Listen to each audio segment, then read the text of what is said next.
Alrighty then, welcome back to Universe X, and today we actually have another guest on the channel. It's actually really cool. We can get the community interwoven, get people on and off of the video, so you guys don't have to hear me talking like 24/7 for real.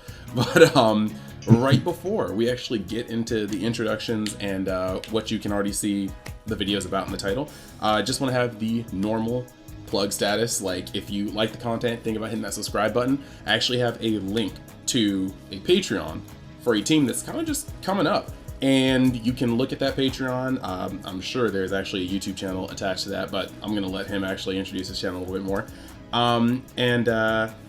Past that, if you haven't been to the Facebook channel, I can't talk today, you should actually check that out. The Dragon Ball Super card game discussion group, it is the largest forum for our card game, and if you're not on there, you're kind of just missing out on a lot of information. So, with all that out of the way, I would actually like to introduce Cesco and just have him, I don't know, speak about whatever he wants to speak real quick. Yeah, what's up, man? It's good to be here today. Thanks for having me on. I said earlier, so we're going to talk about the Webcam finals, the North American finals, where I played Dark Broly. I got third place. I mentioned before, your channel was a pretty big inspiration when I picked a deck this format.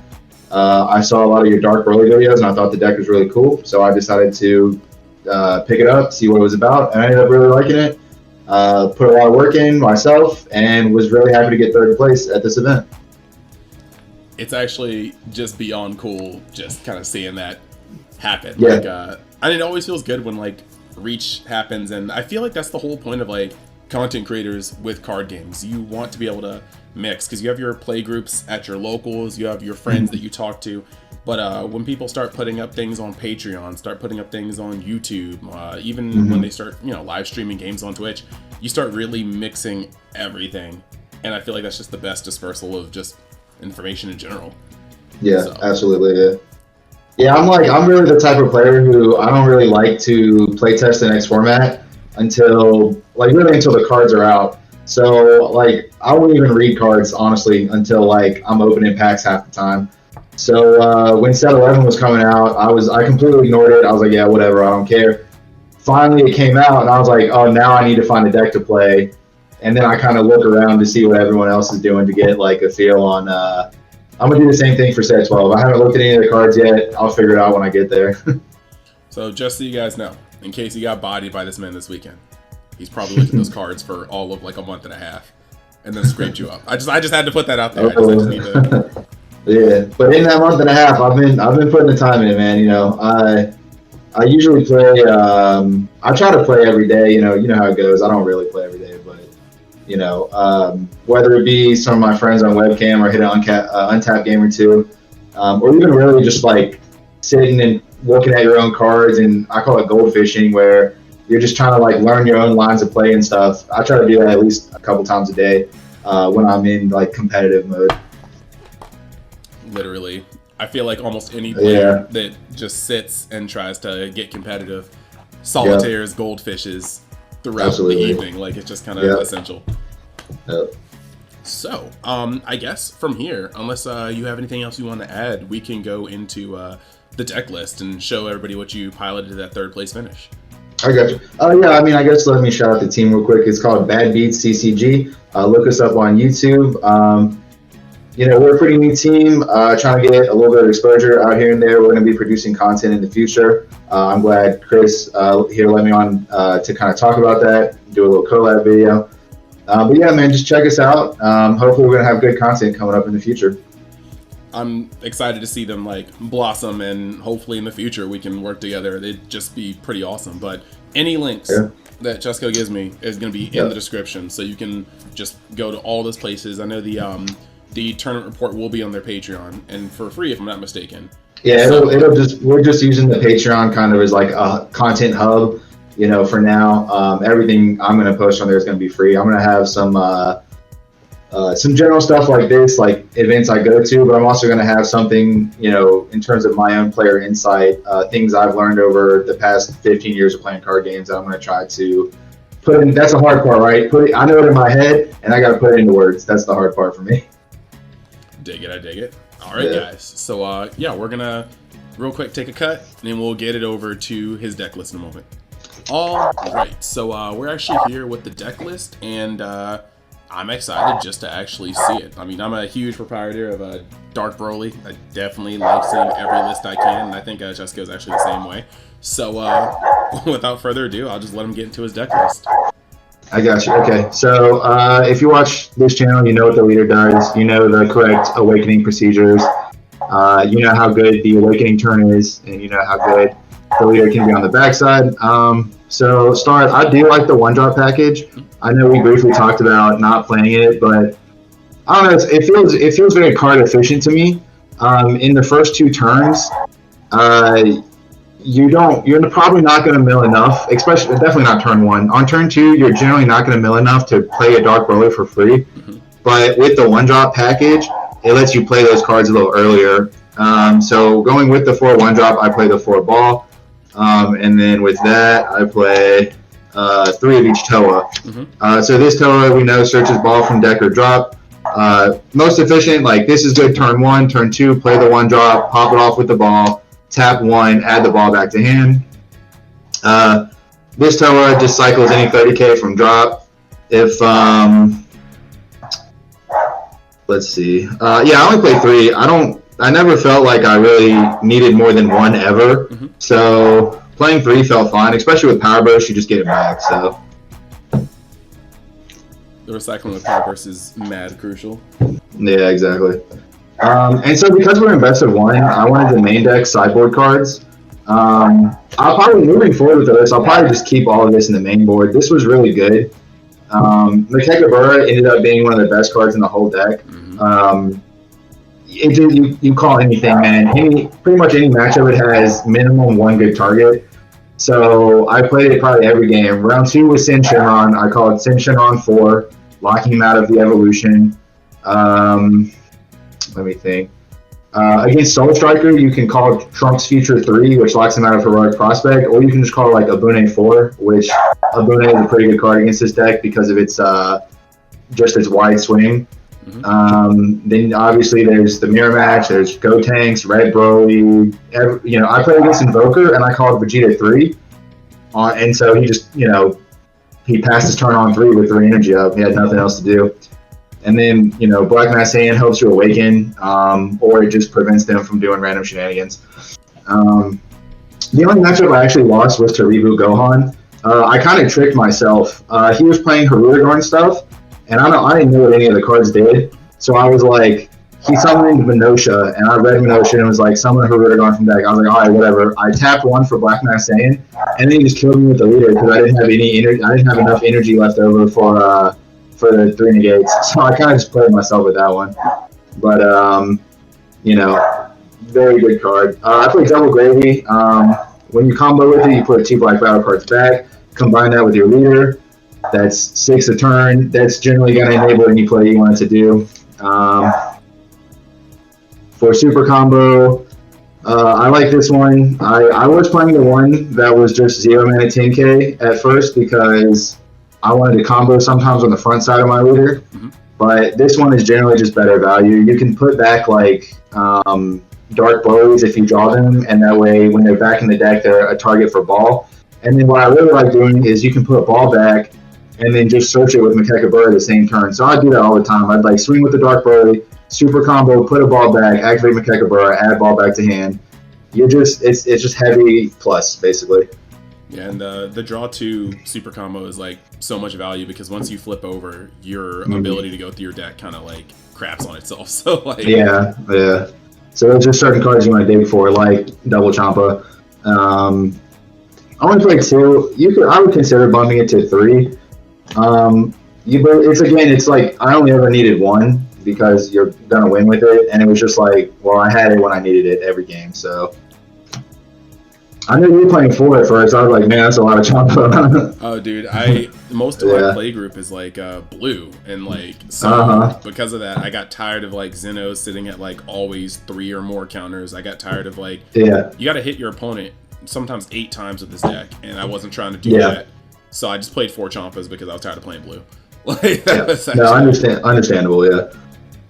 And then one of the new draft box cards, the DBro. So powerful, man. Again, I would go as far to say as this is the best battle card in the game right now.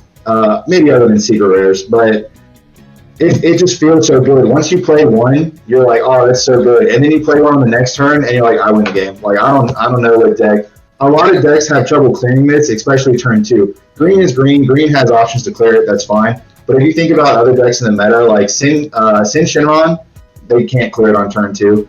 Blue and black, they have to be main decking max power Kamehameha, and then they have to draw it by turn 2.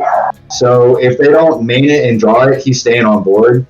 Red Bro, they can't clear this. They don't main anything that just takes this away. So if you establish this on 2, there's a good chance that he's staying on the board the rest of the game. And he's already a +2 on summon, and then every time you attack with him, they warp 1, and then they have to negate it as well because it's a 30k, or at least they want to negate it.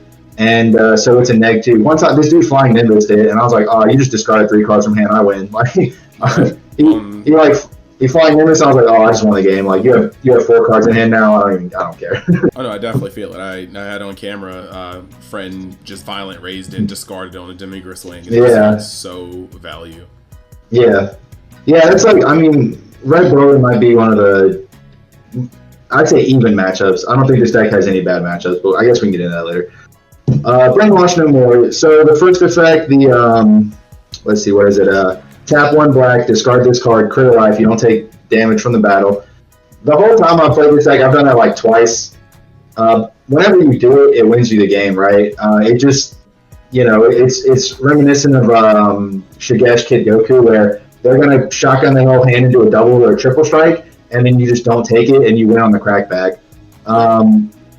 That effect is kind of whatever. If it does come up, then it's obviously really good against Reboot Gohan.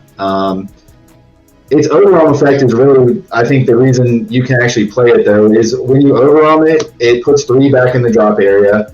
You attack with it, you use your leader ability, put 3 back in the drop area, attack with your leader, combo this in rest mode, getting maximum value from this card, and then you have 7 black battle cards, and you can summon a Dark Broly from drop. So that basically extends attack plays and gets a lot of value out of just this card. Not to mention it's a 30k, and you can recycle it with Toa, and it mills off of your leader. 100%. Yep. I played double Secret Identity. These are really for the best of 1. I might go back down to 1, and I do like the 1 in the main against Red Broly. The final round I played against Red Broly. I went first. I missed my 1-drop. He goes the whole shenanigans. He has Vampa, 1-drop promo, Ba, 3-drop Paragus. And so that's like for 1 energy, that's a crazy board. And then I just summoned this on my second turn and cleared his whole board. Not to mention this with the SR Dark Broly helps clear Red Broly as well. So you can summon this, work their 5-drop, they'll use their leader ability, summon their 4-drop, you'll summon your Dark Broly and work their 4-drop. Like, basically you just try to break their board so they can't win. And this is really effective in that. Bardock, again, we only play 1 because Toa recycles it, and I generally don't even want to play this card in most games. Against Blue, it's really iffy because you have to tap 3 for it just for it to get Trunks back to your hand. Mm-hmm. And if they Trunks it, it's not that bad because, they still discard 1, and then you can just summon a Dark Broly that they can't Trunks. But this is generally how I would say if you do resolve this against a Soul Striker like a Sin Shinron, it's pretty much game at that point. It's also like a card that's really good against Regex, because Regex, I try to clear their board, and then they have a generally low hand size if you go for their board. And so when I'm pushing damage, I'm going to push their hand back to 7 cards. So then this will just come in, and by the time it's done attacking and discarding, they'll be back down to a lower hand size. And then I just sided out against Red Broly. It's not that good. It's almost all about tempo. Like, if you can be the aggressor and push cards out of your opponent's hand, this card feels like God. And then if you don't, he just sits there and he's just chilling. Yeah. I love it. I love hitting off the leader. As soon as when it's in drop, I then have access to it whenever I want throughout the game, and I can just choose never to access it. I don't like drawing it in the late game. I like turn 1 mill this card. If I want it, I'll get it. That's when it's at its best. For Dark Broly, so I'm playing through this one. This one kind of sucks. So A 0 mana 30k attacker is not bad. This is not a bad card. A 0 mana 30k blocker is not a bad card. I'm not blocking with this card. I'm probably going to attack with it. You know what I mean? Maybe there have been times where I've blocked with this, but like, it's the worst Dark Broly. It's still a really good card, but it's the worst one. Out of the three, it's the worst one. Mm-hmm. But you can still swing and put a chomp on it. Don't you know what I mean? It's got legs. And then of course, for the little ones, I think these shine in their own matchups. I want to say this is the best one, but there's just some matchups where you're going to favor this one. So like Go Tanks and Red Broly, it's really important to break the board. Like I have to kill your Go Tanks, so you can't play multiple Go Tanks. I'm going to play this one. That being said, I'm probably going to be playing both of these a turn anyway. This obviously is good against Go Tanks as well because it hits Trunks or Goten, a Zarbon, or Riberian. Anything in their drop it can hit. It gets general hand advantage. This is obviously going to shine in matchups like Vegex and against blue decks where I can challenge Vegex on board very easily because this is a 30k. Like you're not out comboing this. I'm going to attack your 19k Vegeta or your 20k Vegeta and it's going to die. I don't have to combo anything. Mm-hmm. So I get to snipe a card from your hand, maybe snipe a Majin Buu from your drop, maybe not. It doesn't matter. One time I walked a Vegex out of Awakening. I summoned this 2 turns in a row and he was at 19 cards in drop. And he just couldn't. He had to swing with his leader and combo one, which kind of messed up his play, you know what I mean? Because he had to get rid of an additional card. Not that probably actually didn't matter that much. I just thought it was funny. And I've also locked people out of Sparking Negates before. Blue doesn't generally have a lot of cards in drop. You know, even at the end of the game, they might have like even 7 cards in drop. So hitting those twice puts them at, sometimes you'll put them at 4 in drop and they can't D-Magic Sparking. So you never know when that one card is going to make a difference. But sometimes it has a much more immediate difference of like, I'm going to warp your Zarbon from grave so you can't summon it again. Mm-hmm. Changing up your opponent's math is surefire ways to make it a little harder for them to play. Exactly. And then I'm playing 3 burst and 1 max power. I actually got this from you. I'm going to be honest, I don't like this. I'm going to go back to 4 burst. But I wanted to try it, especially in best of 1. You never know when this is going to... You never know. I mean, I could play this on turn 1 against a 3-drop Red Broly, and that might win me the game. I don't actually know. I like the idea, but I am probably going to go back to 4 burst. It's like, it's super weird because I know like, I have people that I've been talking to that like playing it at 2 actually, but like for me, I feel like with between Demigra and the SR Dark Broly, you have enough single target warping that's not even conditional. It just can just warp stuff off the board. The only thing I like about that is there are some times where I don't want to remove my graveyard at the start of a turn or remove my graveyard for a Dark Broly, and I can just tap 1, remove something, and then my other removals are still light. That's the only reason why I only play with absolutely. Oh yeah, no, it was a great card. It was like one of my favorite cards right now. I actually side 2, and the reason I sided, I didn't side for this best of 1 event. In general, I side 2. I play double protector. Aggro's a deck, right? You have Red Broly, you have Vegex. You could possibly play against a Blue Vegeta. You probably won't, right? But aggro format is real, and it's just going to get worse as the format goes on. And so this just helps mitigate the aggro. And normally against certain decks, I'll side this out for the 2 max in side. But yeah, I mean, that was the deck. Like I said, I kind of catered it a little bit to best of 1, playing multiple copies of cards like Black Massane, Makakabura, Secret Identity. Those are cards that I had split between the main board and the sideboard, but because it was best of 1, I put them all in the main board because why not? In best of 1, I want to see them. So I'm going to play an additional copy of them is basically my logic behind that. No, 100%. I mean, you had the format, you knew what you were going into, and you made sure your deck got to trim off some of its maybe like not as favorable spots. But you also capitalize on cards like Mechagabura, which just destroy best of 1 formats. Like I would go as far as to say Mechagabura could be banned at some point. Maybe not right now because it's like the centerpiece of next format. It's like one of the he's like the face of the next format, right? Or this whole block. I would not be surprised if this card ever got banned. And this is the only deck I've found, at least right now, that can maximize it. Every deck that plays the Dragon Balls, the Dark Negative Balls, whatever they're called, they're all like really loaded on aggro decks, and they don't have time to just take a whole turn off to play a 2-drop that does nothing essentially. This deck, however, thrives on this card because not only does it say you can I clear my opponent's board, I summon this, I call Blow VR1. You can now not play the game, period. Like your deck kind of sucks now without its entire main engine. But then it also adds like the best card in my main engine to my hand, which is the 1-drop ball. So I don't know. This was MVP. This and the Migra are like 2 of the best battle cards in the entire game, honestly. I definitely feel it. Like while you have the card in hand, does it say it needs to be played from hand to get its effect?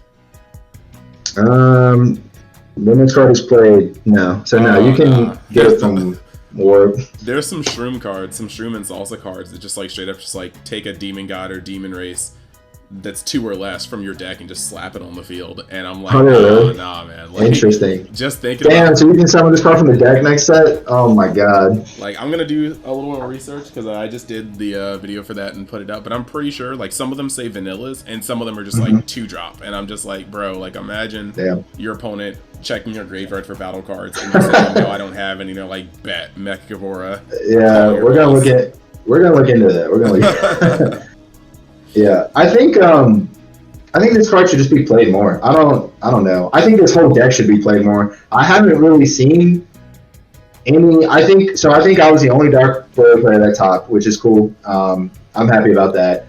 I have like not seen this deck anywhere this entire format outside of your YouTube channel and my play group. You know what I mean? Mm-hmm. I have one of my teammates is also a big provider of this deck. Shout out Rashad. He's also a big fan of this deck. He's been playing it since the pre-release, I guess. So, but outside of like a very small group of people, I don't see anybody playing this deck, and I wonder why. I often wonder like why people don't play this because to me it seems like it has 0 bad matchups.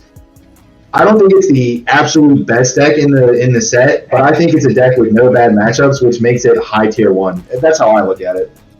So hot take, I think that one of the things about Dark Barley is its plays are fairly simple, like in terms of what they do. Like you put a body on board and it warps something. You put a body on board and they warp a card from hand, you warp a card from grave. You put a blocker on board, you put a Demigra on board. They're all straightforward linear plays, and to some people, that's not as fun as slamming like 8 cards in a turn due to swap and Broly, or playing a Reaper and drawing 2, destroying 1, and having dual attack. It's just not as explosive as fun, or drawing like a jillion cards with like Soul Striker with the way it is right now.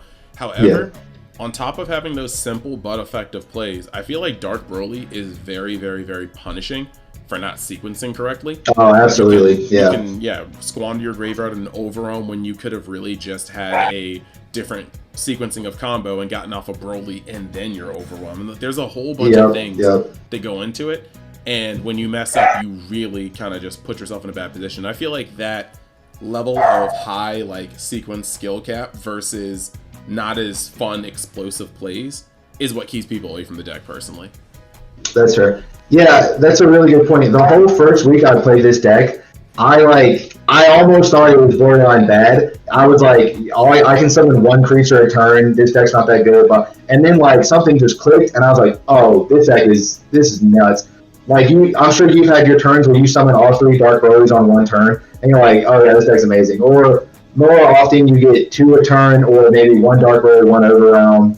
It's been like, have you ever like overcome? Like for example, this happened Saturday. He attacks my leader with his leader. I comboed a 25k just to put that additional card in the drop area so I can immediately summon my 6-drop and swing to play around. I think it was Dormant Potential. I wanted a 6-drop to swing in the Dormant. Mm-hmm. And it's just little stuff like that you won't, I would say most players won't gravitate toward until they've had a little bit of experience with the deck. Oh no, I definitely agree with that. Like, and just the numbers are so important. Like, there have been times where I've had enough for like essentially a Broly, and I've defensively used Majin Buu's Extinction Attack and milled 4. That's automatically, since my deck doesn't run any black or any red cards, that just put 5 black cards in the grave, including the Majin Buu's, and then I've ticked up a Unison, put 2 back, and then used my leader. And then the graveyard that I've been able to produce almost completely from like those 2 interactions I've been able to be like a 6-drop Broly, a 6-drop Broly, and then have exactly 5 left for my Demigra play that turn, and it just feels like so ridiculous. Yeah, Gravy. Love this card. This is the card I want to play 4 of. I just can't find in this, like I said, in this particular build, where I personally just really like the 1-drop package. I can't find room for 4 Gravy. I absolutely want to play 4 of this card. This is definitely one of like it extends your play so heavily. It's so good. It's absolutely nuts. Yeah. But did you have anything else you wanted to close up with, or? No. I'm going to I'm going to like PPG Tampa next week. Mm-hmm. I'm probably just going to play this exact same list. So I assume I'm going to do really well. I'm probably going to top 8. That's it. That's like that confidence here. Are you is it going to be best of 1 as well? No, that was best of 3. But this deck, I don't. Maybe you can give me some insight. I don't think that this deck loses anything in best of 3. I feel like I'm always slated to win game 1, generally because of this card and Black Mass Sand. If your deck is weak to Black Mass Sand, just in deck in general, I feel like I'm slated to win game 1. I don't know what people can side against this deck to make the matchup better. Is generally how I feel about it. Red Broly has Violent Rays, which is obviously a really good card, and that's pretty much one of the main factors of how Red Broly can win, is basically just survive and then kill me on the crackback. Mm-hmm. Outside of that, this deck doesn't even get hurt by Mekekabura. If they tap 2 for this, and they call Dark Broly 6, I'll just summon Demigro, or I'll summon one of my other Overrealms. It's not like anything locks this deck out of its plays super heavily. No, I definitely feel it. And when it comes to the siding, I feel like most of the time, like green can side in Big Amore. I feel like that actually kind of hurts. But for the most part, the things I'm siding in before I changed to my latest build were just to try to get under other people, like against Dark Broly, or against Red Broly, where they're just, I guess, accelerating fast so you can kind of build a graveyard, or against Dark Broly, where they will pick at your graveyard like you're picking at theirs. I used to, before I main them, I used to side in like things like Majin Buu's Extermination. So I'd probably have to sit down and think a little bit about a side right now, because that deck has a lot of the cards. Like Mekegabura, I'm either going to work those in the main, or I'm going to put them in the sides now that I don't play Dragon Balls. But there's just a lot of back and forth. I feel like the deck is just really versatile once you get its like core fundamentals down. Yeah, absolutely. Do you feel like this deck has any bad matchups? I know Blue is nice. I know Blue is a slog, man. Blue, you're gonna go to like turn 6. It depends on how many trunks they have. Now, this card makes that matchup a lot better nowadays, because if I can establish this, like I said earlier, if I establish this before they get their unison out, there's a really good chance they can't clear it. And every turn, I'm just gonna first swing with this. You want a trunks, that's fine, but you're still losing a card out of your hand.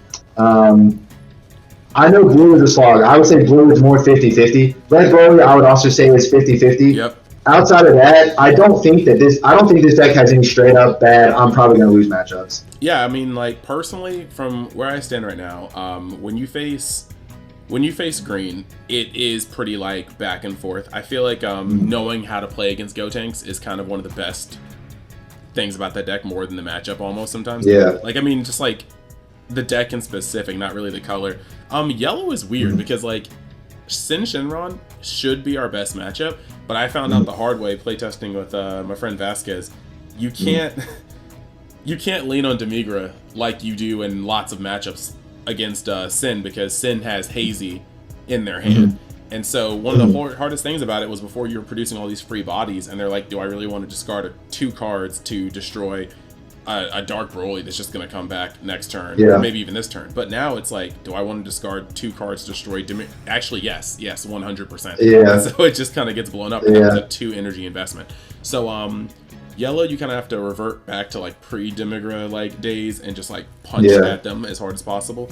I agree with you with Red Broly is 50-50, like, is crap. Like, who goes first, and then kind of what you see. Like, if I find most of the time seeing Protector of the People and Majin Buu's Extermination or Extinction Attack, those things allow me to create a graveyard and then protect myself to use it. So I like that. Blue, I feel like Blue is the weirdest one, because depending on how your deck is, Blue can be way harder or easier. Like, I find, in the build I'm using, and even in your build, like, the Mekegabura is the gravies. you find yourself actually summoning those and swinging with them because one, they're not going to exactly be able to. They'll have to put a swing onto a gravy to get rid of it. They can't just like clear it off the willy-nilly. But at the same time, it gets under trunks, and that's a huge thing. But at the same time, now that Demigra's here, like you were saying, like I'll warn you, if you're a blue player and a Demigra's already on the field, yes, you have to play your unison. But the moment I can every turn just start swinging that's the best part. At your unison, it blows. You lose a card in hand. Yeah. You have to choose whether you want to protect it. And it's 30k, so it's going to take a marker off your unison, and if it keeps stacking up, it's just even worse. So, no, I agree with you. I don't think the deck necessarily has bad matchups. Like, its worst matchup can be, I feel like, itself sometimes, because you can start really hammering away at your opponent's grave and warping all their pieces. But I feel like it's one of the mirror matches where the more experienced person with the deck wins, because your management of your cards is the most important thing. Now, next set, that Shroom deck, man. That Shroom Salsa deck. I don't know. I'm gonna have to look into that. Like I told you, I don't really read cards, so I'm gonna take some time to actually read some cards. I think the support that this deck has gotten in the next set seems pretty cool to me. You know, that's some stuff we're gonna have to work into, or you know, some stuff we're gonna have to play test, I'm sure. I will say, so like since Shenron, the reason I feel like I'm gonna win game one is more so this card. Like, if I can establish this on turn one. I'm not gonna lie though. If I establish this on turn one and they don't have a Zamasu to rest mode it, I might just win the game, because this locks them out of just reestablishing their chain, and that's the biggest part. So like, they lose Ice Shenron, which may or may not matter because they can always just draw the 1-star ball. So Ice Shenron may or may not matter. The 1-star ball obviously evolves into a 19k, so this doesn't hit that. But when you pop the 9-drop and you have this on the board, they have to make the choice of either draw 2, discard 2, get my 1-star ball back, or just not get my 1-star ball back. And they're already kind of low on cards in hand because of Demigra, because of Ravager. Or even like without this, you can just work 1-star ball from drop with Ravager, right? And it just prevents them from resummoning it. So that's always good. And then of course, Makekabura, if I go first, I'm gonna 1-drop pass, whatever. You're gonna summon your 1-star ball. I'm gonna summon this. I'm gonna call Send Shenron 4. I'm gonna attack. I'm gonna get a free turn 2. You better have a Nimbus or something, because I'm attacking your life really hard. Turns 2 and turn 3 at that point. It is nasty. So no, I mean, there you have it. It was a good run. Like I said, the whole tournament report will be on their Patreon for free, so you can not only just see his reasoning here in the deck list, but you can also see the exact matchups and the way it went on the Patreon. And I'm also just happy to have any sort of just angle on Dark Broly on this channel, because I kind of hope that eventually people do just start coming here specifically to see how Dark Broly goes until the deck is no longer relevant. For real. Okay, I like that. And I'll hit you up to talk about side decks. that's the hardest part. I don't know what to side either. I have like a really solid 12 cards, and I have like 3 flex spots I don't know what to do with.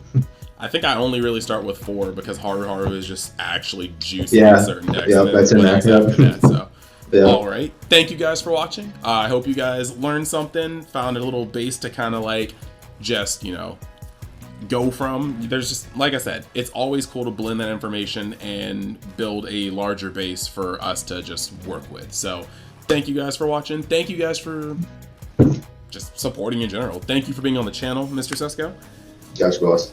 And I will see you next time you guys decide to join Universe X.